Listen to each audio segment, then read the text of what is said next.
Bueno, hay que poner temas en contexto, la realidad que ha desencadenado todo este movimiento que se está viviendo en el país, estas marchas, esta convocatoria, la renuncia de la vicepresidenta de la República y todo este movimiento que exige que se termine con la impunidad, que se acabe con la corrupción en el país, pero ha pasado poco más de un mes y 2 días de que se destapara este famoso caso de la SAT y a partir de allí muchísimas otras cosas vinculadas a una realidad compleja en el país. Pero ¿qué pasa con la SAT en este momento? Más allá de todas las investigaciones que se están realizando en este sonado caso La Línea, ¿cómo está funcionando y qué hay que hacer para que la Superintendencia de Administración Tributaria recobre no solamente la credibilidad, sino el trabajo eficiente que debe realizar? Está con nosotros esta mañana Jonathan Mencos, director ejecutivo del Instituto Centroamericano de Estudios Fiscales, ICEFI. Jonathan, ¿cómo le va? Muy buenos días. Gracias por acompañarnos, buenos días. Bueno, ¿qué ha pasado, decíamos, mes y 2 días desde que ocurriera esto? ¿Cómo está la SAT hoy? Porque nos estamos ocupando de investigar lo que pasó, el caso de defraudación, de estafa, pero ¿cómo está la SAT funcionando? ¿Está funcionando realmente? Bueno, en primer lugar habría que decir que las cifras que se revelaron de recaudación al mes de abril nos dicen que este año va a terminar fácilmente con un agujero fiscal en torno a los 2.800 millones de quetzal. Eso quiere decir que la SAT continúa trabajando por debajo de las expectativas de recaudación, si ese es un indicador inicial.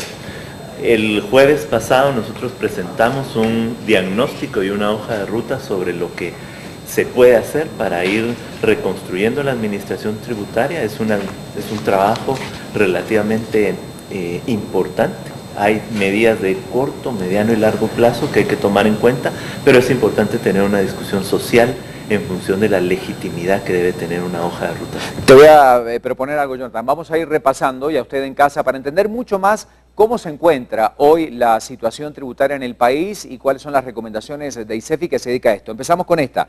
Niveles de evasión revelan la poca efectividad recaudatoria. ¿Qué podemos observar en este cuadro, Jonathan? Contanos. Bueno, en primer lugar podemos encontrar 2 impuestos, el IVA y el ISR, que representan cerca del 75% de la recaudación.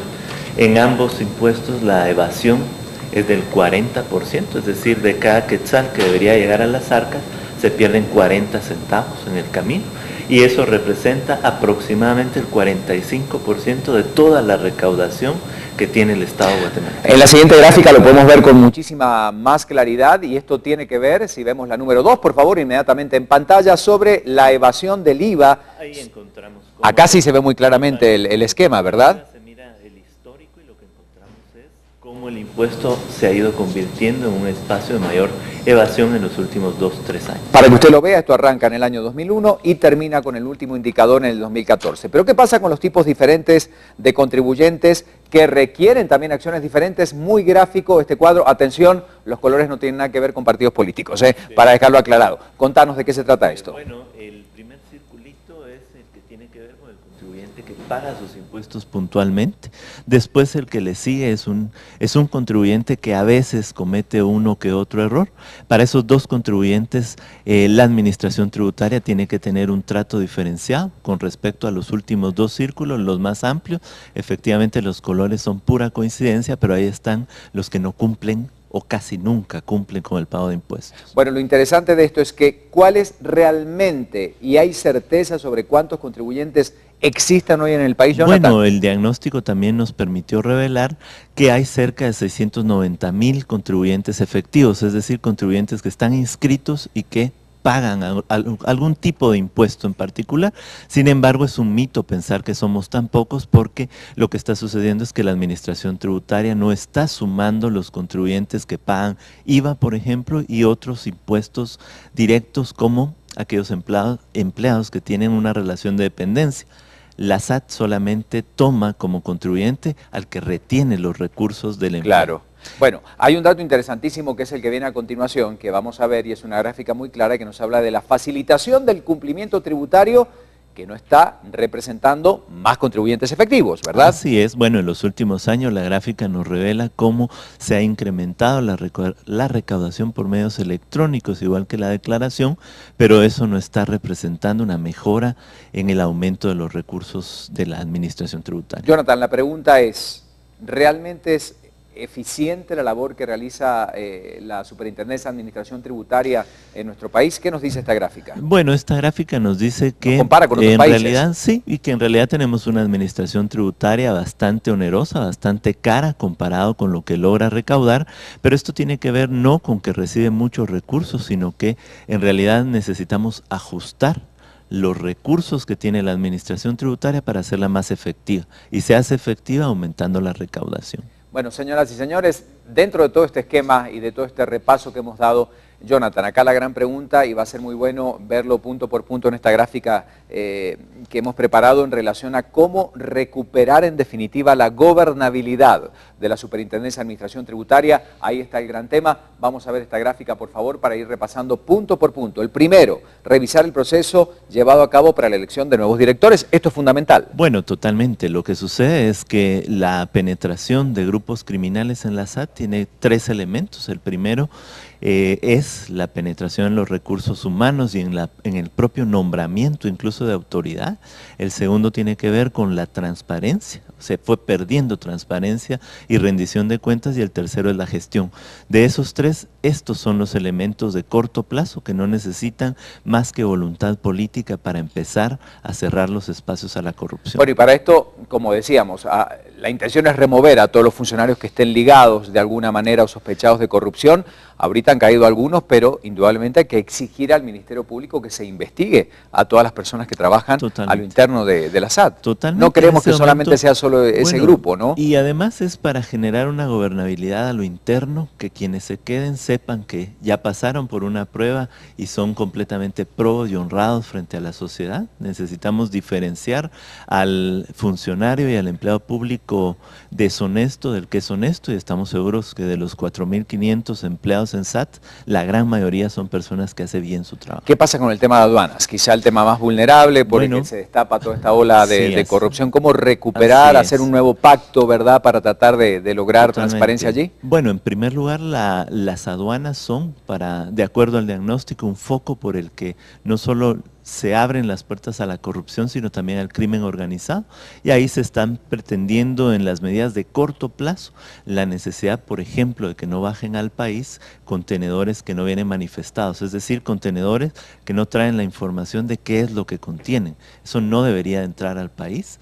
En segundo lugar, volver a disponer del semáforo que permitía al importador reconocer con antelación si iba a tener que pasar por el semáforo rojo y preparar su documentación, o pasar por el semáforo verde, que eso ya no sea discrecional, que ya no tenga que ver con el empleado de las aduanas. Y otro elemento es que necesitamos retomar un pacto de cómo vamos a tratar las aduanas en el corto plazo mientras se termina el proceso de reconstrucción de la administración tributaria. Jonathan, ¿veremos en este gobierno una SAT restablecida, una SAT funcional? Habrá que esperar a una nueva administración, pero estamos hablando de muchos meses, o sea, no podemos esperar al próximo año, ¿verdad? Ya cerrando el año fiscal, que sea a partir de mediados de enero del próximo año, cuando esto vuelva a restablecer sus funciones. No debería ser de esa manera, pero los escenarios nos permiten visualizar que se puede recomponer de manera inmediata, ¿o no? Bueno, en función de los escenarios políticos que vivimos actualmente, las primeras medidas, las de corto y mediano plazo, son medidas de voluntad política, no requieren cambios legales. Y en ese sentido sí que debemos conocer la hoja de ruta, sensibilizarnos frente al problema que hay e intentar empujar esta hoja de ruta de manera social. Es importantísimo para el gobierno actual, pero también para el que venga, contar con una administración tributaria que tenga recursos, porque sin recursos no hay planes de gobierno, no hay planes de desarrollo, y prácticamente el futuro de la sociedad está en juego sin una buena administración tributaria. Yo invitaría a los ciudadanos a que lean toda la información que se está generando en www.exijosathonesta.org, porque www.exijosathonesta.org, porque ahí van a encontrar no solo la presentación, sino también los documentos que se han ido generando para esta discusión, que es mucho más social, y en este momento estamos en ese proceso de discutir con los contribuyentes, con movimientos sociales, académicos, sector empresarial, para ir llegando a conclusiones que empujen esa voluntad política para que los cambios se den. Bueno, antes de ir, mientras vamos a ir poniendo la pregunta en pantalla, porque Alejandro ya está listo para comentarnos lo que ha aparecido en redes sociales, así que vamos a poner en esa gran pantalla que tenemos ahí todos esos datos con esta pregunta: ¿qué medidas consideran necesarias para poder mejorar la labor que realiza la SAT? La última pregunta, Jonathan, el tema, más allá de la investigación, más allá de recuperarla totalmente, la cantidad de dinero que en teoría, porque estamos escuchando cifras millonarias dentro de este proceso de defraudación, ¿algún día se podrá recuperar eso? Porque estamos hablando de muchísimo dinero, realmente, el que se habría perdido. Algunos medios hablan de millardos, ¿verdad? ¿Crees que en algún momento ese dinero podrá regresar a las arcas de la SAT o no? Yo creo que alguna parte de esos recursos van a volver al Estado. Sin embargo, lo que nos toca es garantizar que ya no se sigan yendo los recursos, porque efectivamente los rostros de la corrupción son tantos que es muy difícil darle seguimiento, aún con los esfuerzos del propio MP y de la CICIG. Bueno, muchísimas gracias, muy amable. Muchas con gracias. Nosotros esta mañana, Jonathan Menco, director ejecutivo del Instituto Centroamericano de Estudios Fiscales, una manera clara, rápida, concisa de entender cómo estamos, hacia dónde vamos y qué es necesario hacer. Alejandro, ahora sí, con las respuestas a través de redes sociales, y gracias a la gente que, como siempre, participa y da su mensaje. Vamos, Ale. Rosana de Nájera, efectivamente, Ricardo dice: pedir asesoría a gente íntegra y personas capaces, limpiar a fondo el nido de ladrones y romper toda cadena de corrupción, desde el pez gordo hasta el menor ladrón. Integridad, gente con temor genuino a Dios. Aldo Bonilla dice dos cosas: uno, la recaudación debería haberse incrementado al día de hoy, y dos, ¿por qué el silencio del Contralor Mencos? Hernán Acevedo dice que pongan gente que esté bien capacitada y que no pongan gente solo porque anduvo en campaña o ayudó con fondos para la misma y no les importa que sea gente inepta. Víctor Pérez Leighton dice: como ciudadano chileno, casado con una guatemalteca y amando a vuestro país, que para mí es hermoso, muchas veces viajé por tierra desde Estados Unidos, ya que residimos allá, y yo creo, por lo que viví en aduanas, tienen que cambiar a todo el personal, ya que la corrupción es terrible en las fronteras. Les mando un abrazo. Gracias, Víctor Pérez. Valentín Valenzuela dice: hacer una convocatoria desde donde las personas se ganen los puestos con capacidad, personas con buen récord laboral, íntegros. Y finalmente, Arevalo James dice: cambiar todo el personal e indemnizar a aquellas personas que de la tercera edad que todavía laboran por medio de jefes altos. Eso hace que no haya oportunidad de trabajo para gente joven y preparada. 7:59, respuestas de la gente a través de nuestra página de Facebook. Continuamos con más en BLM Noticias. Bueno, parte de la información que tenemos a esta hora de la mañana, y vamos inmediatamente con algunos datos interesantes. Exactamente, el mundo de la economía a continuación.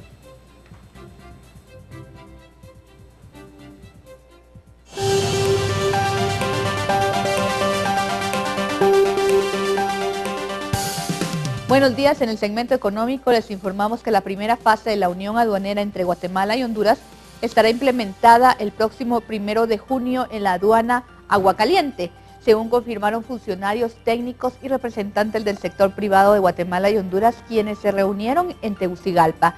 Esta primera fase consiste en puestos de control integrados. Para la implementación de dicha fase no se requieren cambios en la legislación. Sin embargo, para concretar la unión aduanera el 1 de diciembre próximo, es necesario que las asambleas legislativas de cada país aprueben el protocolo habilitante. Honduras lo presentó a su Congreso el pasado 20 de abril. Guatemala espera hacerlo en las próximas 2 semanas, aunque el Congreso de la República mantiene un retraso en su agenda. El tipo de cambio es 7.63 el dólar y 8.67 el euro. Recuerde, si quiere economía en su hogar, en Guatevisión está en el lugar correcto.